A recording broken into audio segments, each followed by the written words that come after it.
Humans make 35,000 decisions a day. 95% are irrational. Why is everyone irrational? We have the explanation of how and when this happens. Are you irrational or just human? Irrational humans, where I talk about body language, micro-expressions, behavior economics, behavior science, neuroscience, consumer behavior, persuasion, influence, how people make decisions, irrational behaviors. First impressions doesn't matter. The last one is the one that counts. One of the biggest myths in body language, and let me explain you why and how really works. Number 2. Body language for everyday life and more. Your body's talking, even when you're not. Learn how your arms and legs, and even your smile, give you away every time. Find out what your body is really saying about you. How many times you heard first impressions set the relationship? People need to like you in the first 10 seconds. You're responsible for the first impression. Well, let me tell you, what a bag of shit you have been feeding yourself and all the training for people who don't know what they're talking about. And let me tell you an example. I hate dentists. Do you? I hate nothing in my life more than going to the dentist. Nothing personal. I can avoid going to the dentist up to 5 years. You know my record? 8 years. No, I don't need to go to one. So how do I choose a dentist? And what does this have to do with first impressions? No matter what a dentist says or does, I will sit on the chair ready to punch him or her in the face. Why? Because I don't like dentists. So no matter what is the first impressions, I'm going to choose the dentist for the capabilities they have. Now, fear, past experience, smell, this is a big one for people, are gonna make my experience at the end better or worse. So if the first impressions built in my mind is bad, how can that be reversed? The way you reverse a bad first impression, and what is important here is the interaction, the comfort, the step, how I've been listened to, hearing, and understood. These are the tools for a good dentist used to keep me in the chair and go over. And the best part is how I feel when I leave the place, know where I came to the place. How many times you need to go to a networking and a meeting and you are bad predisposed, or the other person is bad predisposed. But at the end of the meeting, at the end of that interaction, I feel energized and I want to come back to that place. First impressions myth. Sometimes it looks like my job is crushing your dreams. Well, this is one of those times. Sorry, but not sorry with excuses. I come across as too weird, strong, aggressive, crazy, you name it, but I can leave a room like a star. People will remember the first interaction, but the last one is the one that defines the relationship forever. One of my dear friends, she hated me on the first, third, I would say, until the first, fifth impression. Until one day we went in a room and she says that she had a problem. And I says, I can help you with. Guess what? When we get in a one-on-one meeting, I says, I know you don't like me, but I know you have a problem and I would like to help you. May I ask you why you don't like me? And she says, I don't get you. It's not that I don't like you. You come up too weird. Guess what? At the end of that interaction, we says, you know what? We should go for dinner and drinks. And now we have a solid relationship for the last 4 years. So what it counted was the last interaction. If I make a person laugh, feel good about themselves, and listen with intention, look for the M to N, me to moments, Me Too moments, my signature training. If you want to know more, contact me. This will be the relationship words to last. If someone's like you, to simplify. If somebody like this is going to happen, start low, leave high. If you start high, you probably can leave low, and that is bad. Again, if you start low an interaction, you need to leave that interaction high.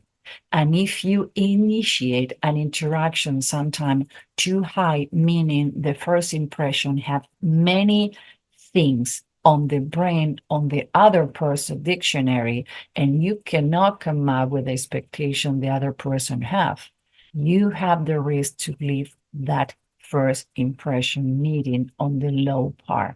So if you need to use something, I will want to talk about the hourglass, high, middle, high.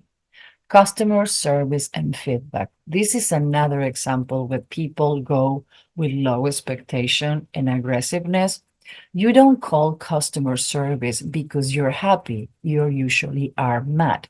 So first impressions on these situations are horrible. I'm ready to fight. Let me tell you, think about it. How many times you call customer service because you're happy and so willing to have that conversation? You get paid to be in the phone. I don't.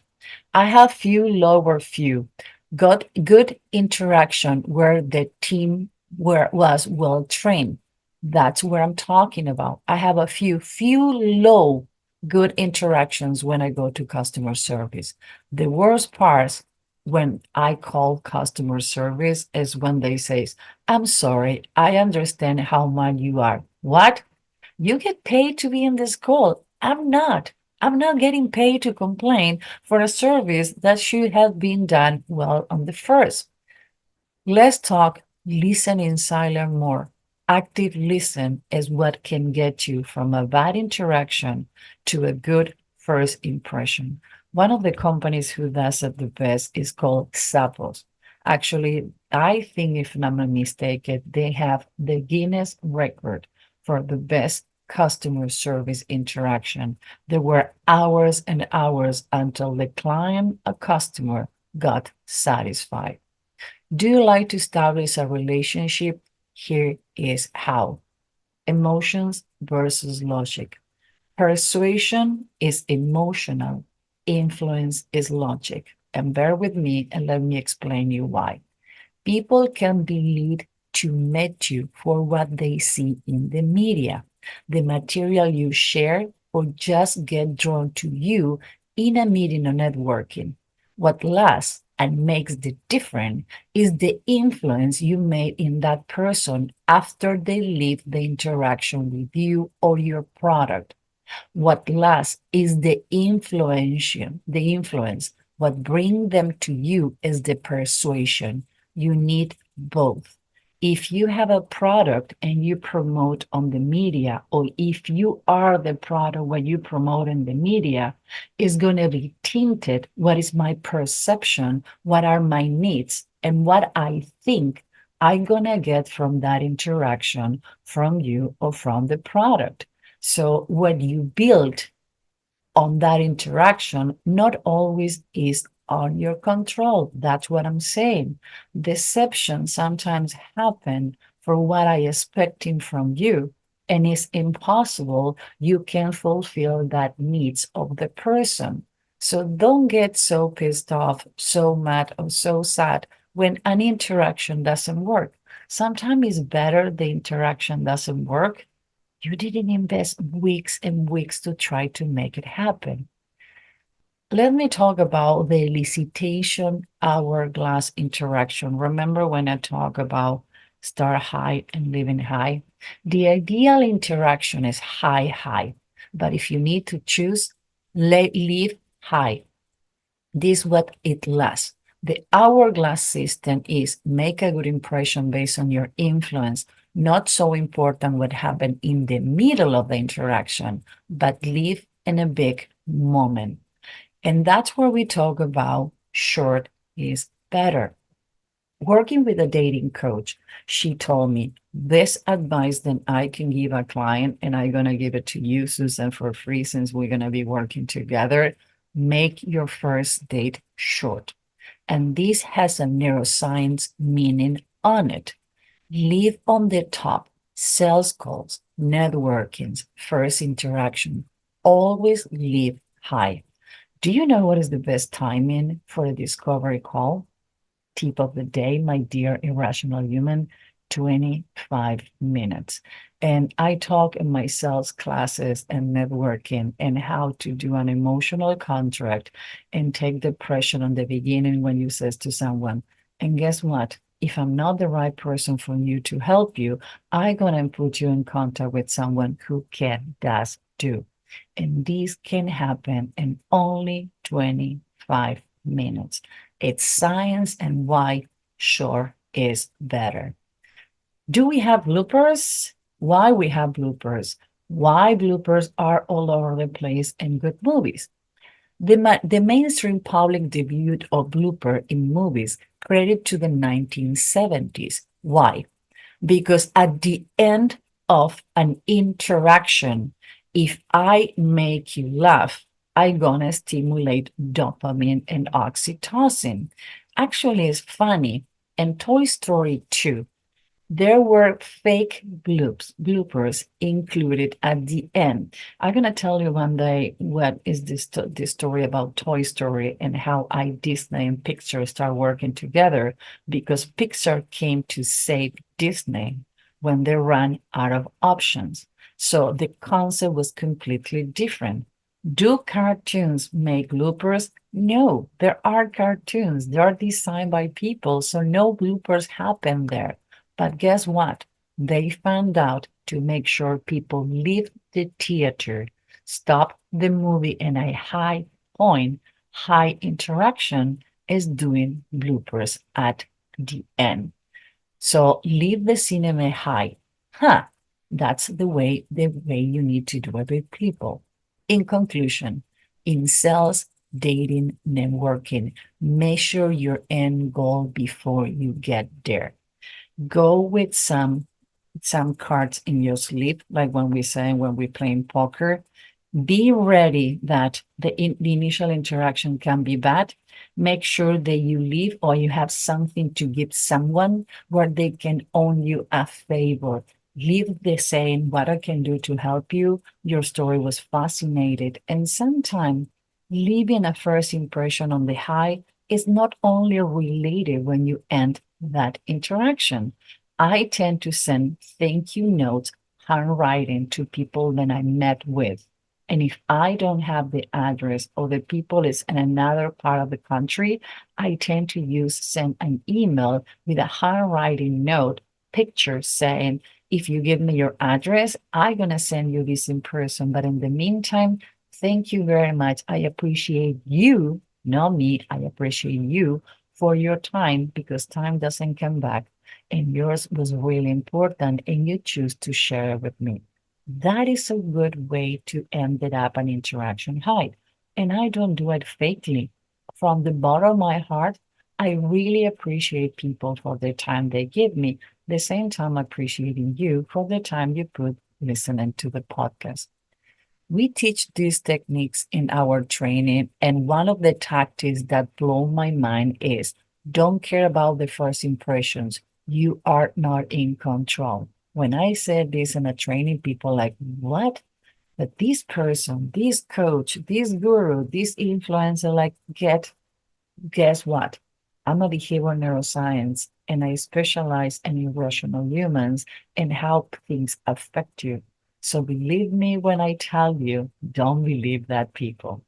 3 takeaways from this podcast. Listen in silence. Don't try to be memorable at the beginning. God, what I use so difficult words. People like to talk. Close your mouth. Next step. Every organization is unique, and their training approach should be the same way. Do you know that we offer simultaneously translation at the same time of training in Spanish, Portuguese, and English. With the immigration situation right now, sometimes you cannot bring your external team to the United States to do retreats or training. What about if our team travel to your offices? You want to know more? Give us a call or write us to marketing@susanibitz.com. Again, marketing@susanibitz.com.